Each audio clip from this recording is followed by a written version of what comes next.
Hi Leo! Kamusta? Welcome back to Pinay Angel Tarot. This is your January kapalaran para sa mga Leo. Sun, Moon, Rising, and Venus signs. General love reading. Tingnan natin kung anong energies ang connected sa iyo ngayon. Kumusta kayo guys? Happy New Year and magpo-full moon in Leo po sa January 25. Kaya nakaka-excite din yung reading nyo ngayon kasi tingnan natin. Kasi full moon in Leo paparating na January 25. Kaya tingnan natin. For sure, favorable sa'yo ang mga bagong energies na yan. Ready ko lang yung mga cards nyo, guys. Kumusta kayo, Leo? Comment present para alam ko nanonood kayo. Kumusta ang celebration nyo ng Christmas at New Year? Kung kailangan nyo po ng gabay, pwede kayo magpa-private reading sa akin. Message nyo ako sa Facebook. Pinay Angel Tarot po yung pangalan ng account ko. Pwede nyo rin ako i-chat sa Viber, sa WhatsApp. Nasa description box po yung mga contact details. And kung kailangan nyo naman ng crystals to attract love or money, marami at iba-iba po ang mga crystals. Tingnan nyo sa Instagram ko kasi andun po nakapost. And syempre, i-follow nyo din yung mga social media accounts ko. So, ito na guys. Tingnan natin muna yung mga unang mensahe para sa'yo. Heart, you begin to feel your heartbeat faster when you are close. Wow, sobrang positive nito. Mukhang full of love ka. And then, attraction, divine soul counterpart attraction, transcend superficiality. Wow! Rejoice, embrace your loving connection and rejoice. Nakakatuwa, super positive sa unang mga mensahe. Merong happiness. Kita mo may heart din dito, oh. Ito, may heart din. Dalawang heart. Tigda dalawang heart. And attraction. Okay. So, tingnan natin sa tarot. Ang overall energy mo is, ito. Two of Cups. Sabi dito, tanggap mo siya kahit magkaiba kayo ng ugali ng taong yan. And, mukhang okay na okay. Sabi ko nga kanina may dalawang hearts. Tapos ito, Two of Cups naman to. Equivalent din to sa dalawang heart, guys. Grabe, very synchronized. Ayan, tapos itong cards na to, kita mo may hearts din. Nice naman. Pero tingnan natin ha, kung anong mensahe sa'yo dito. Connected ka sa emosyon mo ngayon. Ayan. Mamaya i-clarify pa natin yun, guys. So, ang focus mo ngayon is, wow, happiness, 10 of Cups. Yung iba, family naman yung focus. Yung iba, yung happiness mo, ultimate happiness. What crosses you is 7 of Swords. Ang nakita ko dito, self-love to. Kasi gusto mo mapag-isa, parang ayaw mo sabihin kung ano yung mga iniisip mo, pinaplano mo sa life mo. Okay. Tingnan natin yung ibang cards. What lies below is Two of Pentacles. Juggling ka. Inaayos mo yung sarili mo pareho sa career at sa love life mo. What lies above is Page of Wands. Bagong-bago yung energy mo ngayon. May gusto kang gawin. Full of passion. Pero andun din sa isip mo na parang you are hoping na sana nga mag-workout yan. And parang feeling ko dito merong person nga na nagmamahalan kayo ng taong yan, pero sarili mo talaga yung priority mo. What lies behind is 8 of Pentacles. Inantay mo pala yung taong yan Tapos, naging busy ka sa finances mo. At the same time, open ka anytime na kailangan ka niya or kung gusto niyang kumonek sa'yo, andyan ka palagi. And then, what lies before you is Knight of Cups. Parang I feel like sarili mo muna iniisip mo ngayon, balang araw, gusto mo siya naman yung bibigyan mo ng love and romance. Okay. Supportive energy is 7 of Wands. Nagsasat ka ng boundaries. Pinapakita mo talaga kung ano yung kind of respect na gusto mo. Gusto mo respetuhan ka ng taong yan, syempre. And pinapakita mo sa kanya yung sistema mo, kung ano yung preference mo. Okay? Tapos yung person mo naman, for some reason, parang nasistress tong person mo. Overthinking. Baka may kadil kang air sign, Gemini, Libra, Aquarius. Although this can be any sign. This is someone na parang tingin niya hanging yung connection nyo or yung relasyon nyo. And then, mutual energies is Knight of Wands and the outcome is King of Pentacles. So, pinapakiramdaman mo siya, oo, andito yung attraction, sobra-sobra. Pero at the same time, nag-iingat ka rin kasi, syempre may pride si Leo eh. And ayaw mong maapakan yung pride mo. Alam mo yung worth mo, kaya tinitingnan mo kung worth it nga ba yung taong yan. Kasi kung ikaw ang tatanungin, gusto mo siya. Pero iniisip mo din syempre kung ano yung makakabuti para sa'yo. And then, King of Pentacles, nakikita ko dito, iniisip mo lahat ng mga achievements mo. There is growth. I feel like this is a card of patience na hinihintay mo na mag-grow pa lalo yung mga investment mo sa finances, sa career. And yung person mo, sa nafe-feel ko dito guys, there is loyalty. Although parang boring. Ewan ko kung sino yung boring, kung ikaw ba or siya. Baka ikaw. Kasi parang si King of Pentacles kasi, dahil nga sa sobrang focus niya sa mga achievements niya, hindi na niya masyadong, alam mo yon, hindi niya masyadong pinapakita yung emosyon niya. Although, okay pa rin naman, balance pa rin kasi kanina yung focus mo is 10 of Cups, happiness, and ayun. Parang ang saya-saya mo ngayon. Okay. Saya-saya mo ngayon dito, oh. Yung nga lang, self-love talaga. Wait lang guys, nalaglag yung isang card. Okay, so mag-clarify tayo. Nalaglag yung Two of Pentacles. So, yung Two of Pentacles naman, parang sabi ay 50-50 ka. 50% binibigay mo sa sarili mo, 50% dun sa taong mahal mo. So, ito yung gagamitin kong tarot deck sa pag-clarify. Bakit Two of Cups yung overall energy? Kasi tanggap mo siya eh. So, talagang mag-e-effort ka para sa taong yan. Diba? Okay. Ito. Tower. Oh my gosh. Nine of Swords. Knight of Swords. Alam mo, may bigla ang energy dito. Pagbabago, transformation. Merong sitwasyon na hanging. Sobrang tagal ng hanging. Pero, yun yung kailangan nyo ayusin or inaayos nyo ngayon. Biglaan, Page of Pentacles. Merong magsasorry or mag-o-offer ng opportunity or bagong simula. Pero parang merong fear eh. May nakita ko dito na parang nahihiya or natatakot. Knight of Pentacles sa bottom of the deck. Mabagal pero steady yung movement. Four of Swords. Star. Parang komportable ka mag-isa, Leo. Kasi naayos mo yung sarili mo, andito yung Star. And nakafocus ka sa mga pangarap mo. Queen of Pentacles. Again, self-love tong card na to. Pinoprotektahan mo sarili mo. Wow, you have Empress card. So, it's telling me na mukhang in love ka eh. Okay. So, itong Tower, guys, transformation to, baka makadil kang Scorpio or Cancer, although kahit naman anong sign ay pwede. Meron din energy ng Gemini, air sign, Gemini, Libra, Aquarius. And merong Taurus, Libra. Merong Sagittarius ulit. Marami din namang earth sign, Capricorn, Taurus, Virgo. Pero kahit anong sign talaga to guys, binanggit ko lang yung strongest na signs. Good luck sa pagbabagong yan, Leo. And hopefully nga maayos nyo na yan kasi parang things are up in the air. Hindi pa okay sa ngayon eh.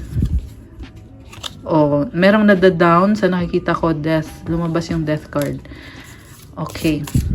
Clarify natin. Bakit parang sobrang nagsastruggle ka eh? Ten of Swords. Matatapos din yan. Sabi sa cards mo dito, Six of Cups and the Ten of Swords. Queen of Wands. Alam mo, pag natapos yan, maglalakas yung confidence mo ulit sa sarili mo. Andito yung Queen of Wands sa ilalim. Oh. You are very attractive, charming. So, Emperor, Three of Pentacles, Queen of Wands. Ayan, so, ito yung ending. May mga memories kayo ng taong yan, no? Parang bumabalik yung memories. Kaya sinasabi sa'yo ng intuition mo na kailangan mag-usap na kayo, kailangan mag-transform yung sitwasyon. Oh wow, may rainbow, may clouds. So ang ganda ng feelings mo pag naisip mo yung taong yan. Okay, pero ang tanong, bakit parang 50-50 ka? Nakita ko kasi lagi mo iniisip yung sarili mo eh. Kaya kung tingin mo hindi pa tamang panahon ngayon, hindi ka gagalaw. Ganun yung nakita ko ngayon dito sa reading mo. Oh wow! 10 of Cups. 7 of Cups sa bottom of the deck. Parang may nakita ko dito isip ng isip si Leo. Ang daming iniisip. Priority mo pa rin yung happiness. May nakita din akong bahay at mga bata. Ayan, baka family nyo yung priority nyo.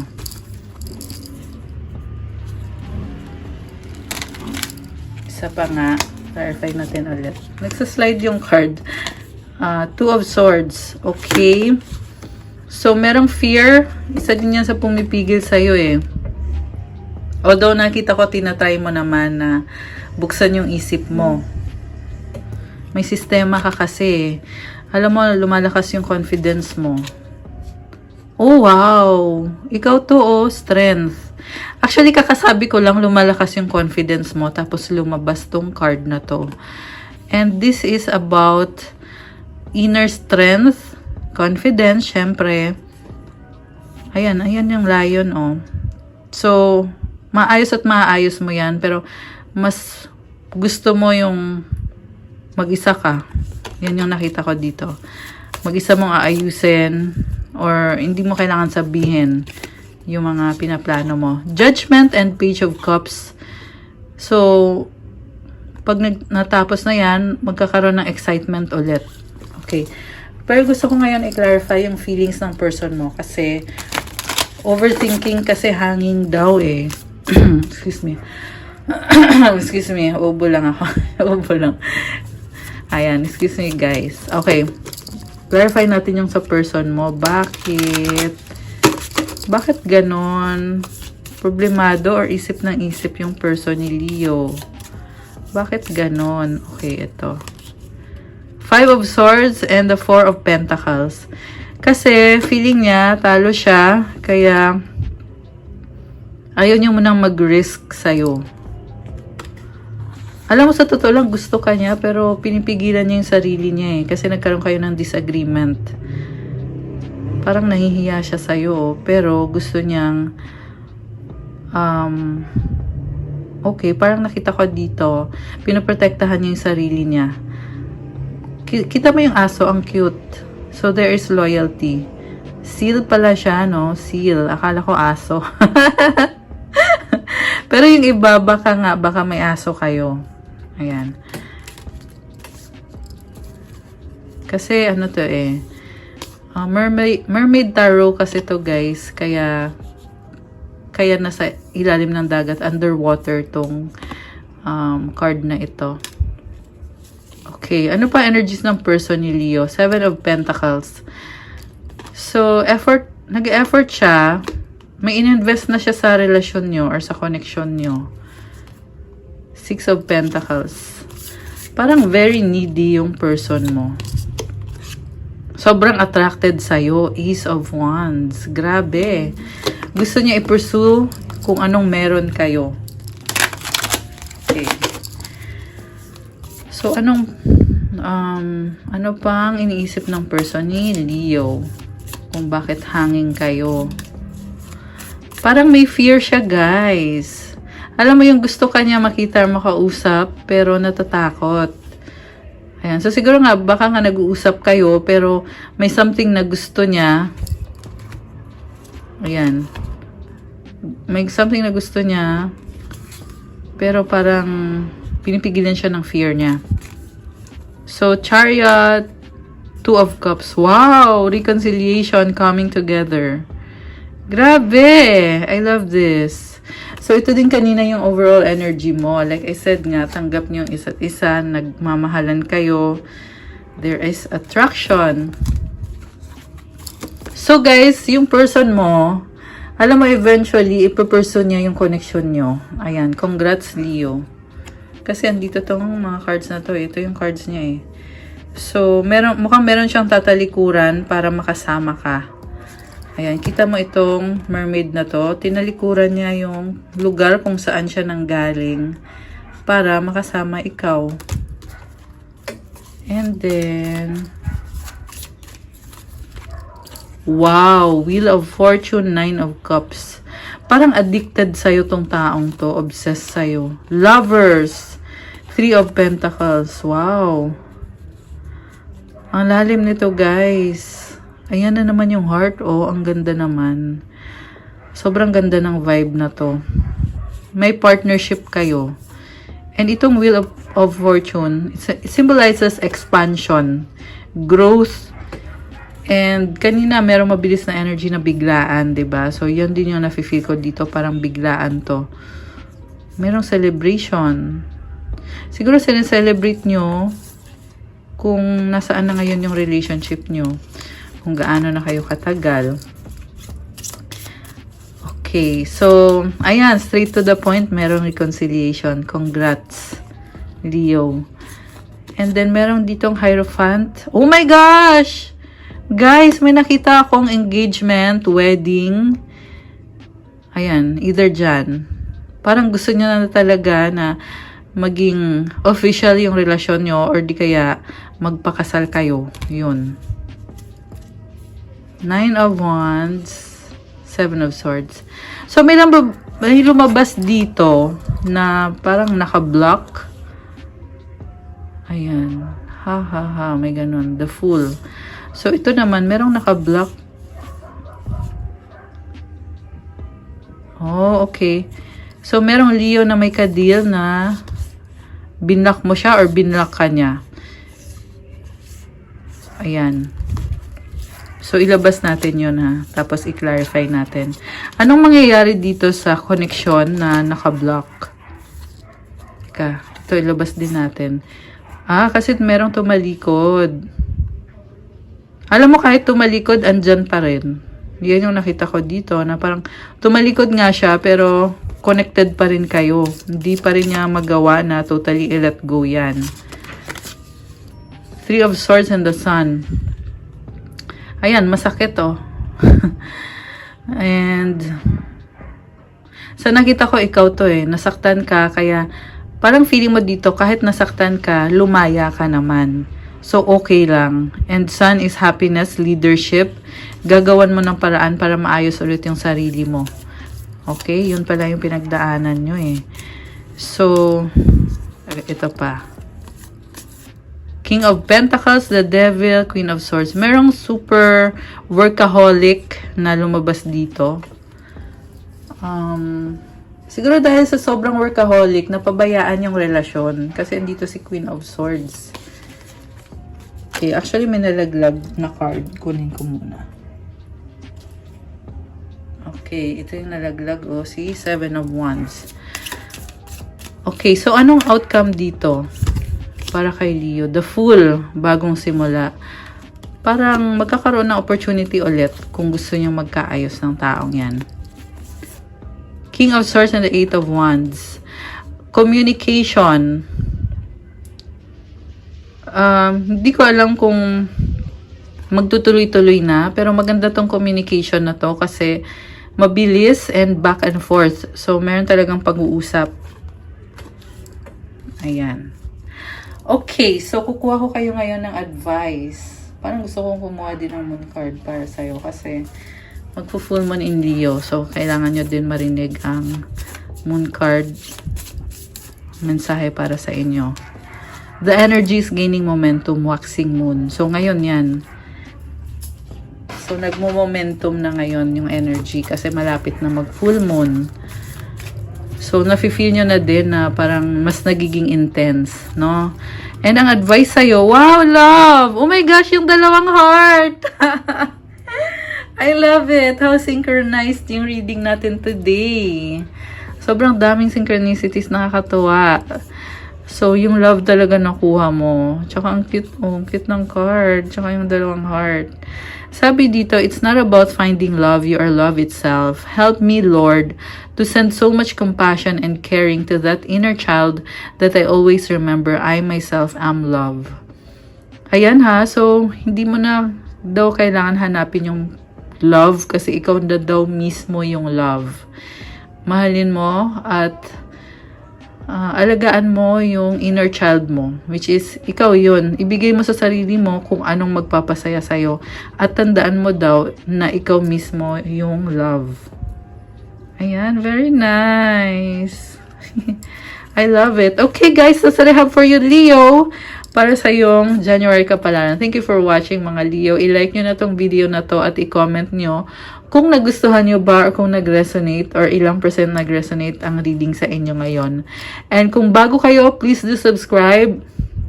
Kasi malaking tulong po yan at kailangan ko po yan para tuloy-tuloy ng paggawa natin ng love readings para sa inyo. Thank you, thank you!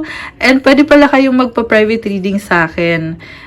I-message nyo lang ako dun sa Facebook page ko. Syempre, may bayad yung private reading kasi ikaw mismo yung i-reading ko. Kung kailangan mo ng gabay or kailangan mo ng more information about the reading. And pwede nyo rin ako i-chat sa Viber or sa WhatsApp para mas mabilis. Nasa description box po yung mga contact details. And check out my Instagram for those na nagtatanong about crystals. Kung gusto nyo ng crystals para maka-attract ng pera, maka-attract ng love, for vitality, self-confidence, courage, for leadership, meron din. Meron tayong sunstone, guys, para sa mga Leo. Kasi hindi nyo ata alam kung anong maganda para sa Leo. So, sunstone po ang crystal ng Leo because it has the energy of the sun and leadership yung kahulugan nitong crystal na to. Ayan. So, message nyo ko if you want. Meron siyang glitter sa loob. So, these are natural crystals. Ayan. And yung mga crystal po natin, galing pa yan sa mga iba-ibang bansa. So, yeah, if ever na hindi nyo alam. Kasi marami po ata sa inyo is first time pa lang makarinig about crystals. So, sobrang ganda nitong sunstone. Ayan. So, let me know. Marami pa namang iba maliban sa sunstone. Kasi limited yung stocks natin, guys. Kung naghahanap kayo for the Chinese New Year kasi for the Year of the Dragon, magsa-start na yung Year of the Dragon. I recommend Carnelian. Maganda din ang Fire Quartz. For vitality and protection, fire sign kasi si Leo eh. Kaya mga fire element yung nire-recommend ko. Although, depende naman sa'yo kung anong crystal ang gusto mong gamitin. Maganda din sa'yo ang lapis lazuli na crystal. Anyway, that's all. Thank you again, Leo. Have a good day. I'll see you again soon. God bless po and stay safe. Bye!